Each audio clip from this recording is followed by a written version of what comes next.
بسم اللہ الرحمن الرحیم الحمد للہ رب العالمین الرحمن الرحیم مالک یوم الدین ایاک نعبد و ایاک نستعین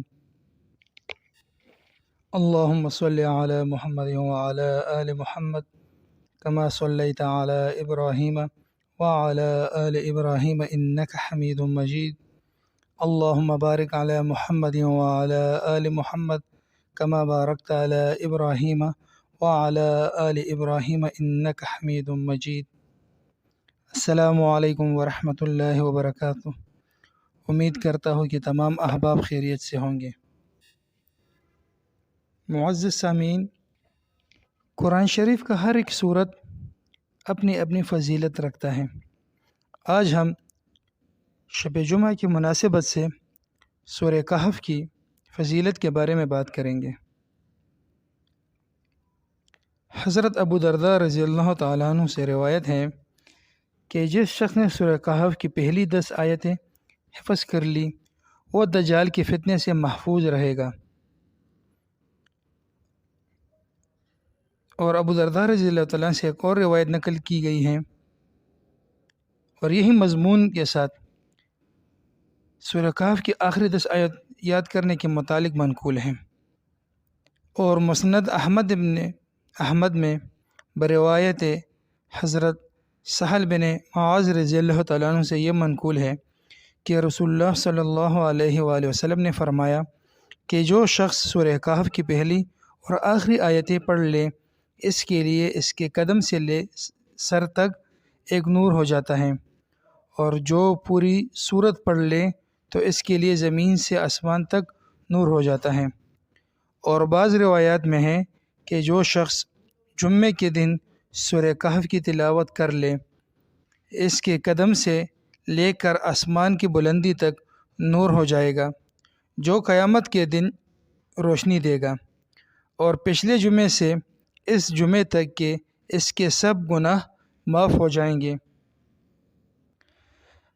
حضرت علی رضی اللہ تعالیٰ عنہ سے روایت ہے کہ رسول اللہ صلی اللہ علیہ وسلم نے ارشاد فرمایا کہ جو شخص جمعے کے دن سورہ کہف پڑھ لے وہ 8 روز تک ہر فتنے سے معصوم رہے گا، اور اگر دجال نکل آئے تو یہ اس کے فتنے سے بھی معصوم رہے گا۔ یہ سب روایات تفسیر ابن کثیر سے لی گئی ہیں۔ روح المعانی میں ہے، حضرت انس رضی اللہ تعالیٰ عنہ سے نقل کیا گیا ہے کہ رسول اللہ صلی اللہ علیہ وسلم نے فرمایا کہ سورہ کہف پوری کی پوری ایک وقت میں نازل ہوئی اور 70,000 فرشتے اس کے ساتھ آئے، جس سے اس کی عظمت شان ظاہر ہوتی ہے۔ سورہ کہف کا شان نزول حضرت ابن عباس رضی اللہ عنہ سے نقل کیا گیا ہے کہ جب مکہ مکرمہ میں رسول اللہ صلی اللہ علیہ وسلم کی نبوت کا چرچا ہوا اور قریش مکہ اس سے پریشان ہوئے تو انہوں نے اپنے 2 آدمی نضر بن حارث اور عقبہ ابن ابی معیط کو مدینہ طیبہ کے علماء یہود کے پاس بھیجا کہ وہ لوگ کتاب سابقہ تورات و انجیل کے عالم ہیں، وہ آپ کے بارے میں کیا کہتے ہیں۔ علماء یہود نے ان کو بتلایا کہ تم لوگ ان سے 3 سوالات کرو، اگر انہوں نے ان کا جواب صحیح دیا تو سمجھ لو کہ وہ اللہ کے نبی و رسول ہیں، اور یہ نہ کر سکے تو یہ سمجھ لو کہ یہ بات بنانے والا ہے، رسول نہیں۔ تو ان میں سے ایک ان نوجوانوں کا حال دریافت کرو جو قدیم زمانے میں اپنے شہر سے نکل گئے تھے، ان کا کیا واقعہ ہے، کیونکہ یہ واقعہ عجیبہ ہے۔ دوسرا، ان سے اس شخص کا حال پوچھو جس نے دنیا کی مشرق و مغرب اور تمام زمین کا سفر کیا، اس کا کیا واقعہ ہے۔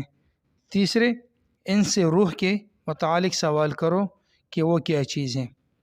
یہ دونوں قریشی مکہ مکرمہ واپس آئے اور اپنی برادری کے لوگوں سے کہا، ہم نے ایک فیصلہ کن صورتحال لے کر آئے ہیں،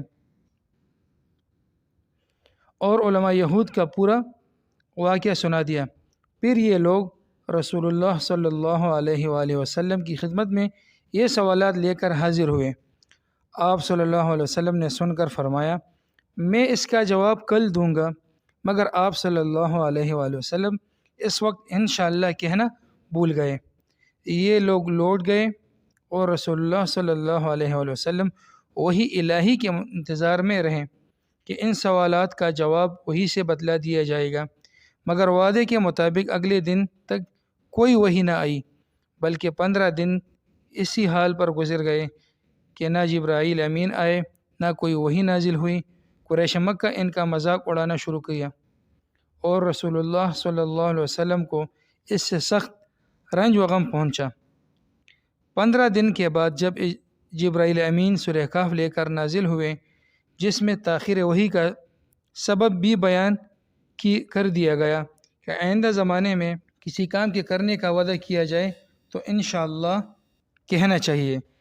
اس واقعے میں چونکہ ایسا نہ ہوا، اس پر تنبیہ کے لیے وحی میں تاخیر ہوئی۔ اس صورت میں اس معاملے کے متعلق یہ آیاتیں آگے آئیں گی۔ وہ آیات یہ ہیں: وَلَا تَقُولَنَّ لِشَيْءٍ إِنِّي فَاعِلٌ ذَلِكَ غَدًا إِلَّا أَن يَشَاءَ اللَّهُ۔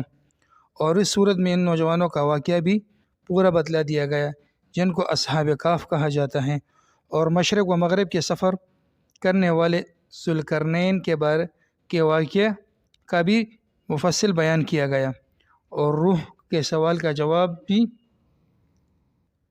مگر روح کے سوال کا جواب اجمال کے ساتھ دینا مقتضائے حکمت تھا۔ اس کو سورہ بنی اسرائیل کے آخر میں علیحدہ کر کے بیان کر دیا گیا ہے، اور اسی سبب سے سورہ کہف کو سورہ بنی اسرائیل کے بعد رکھا گیا۔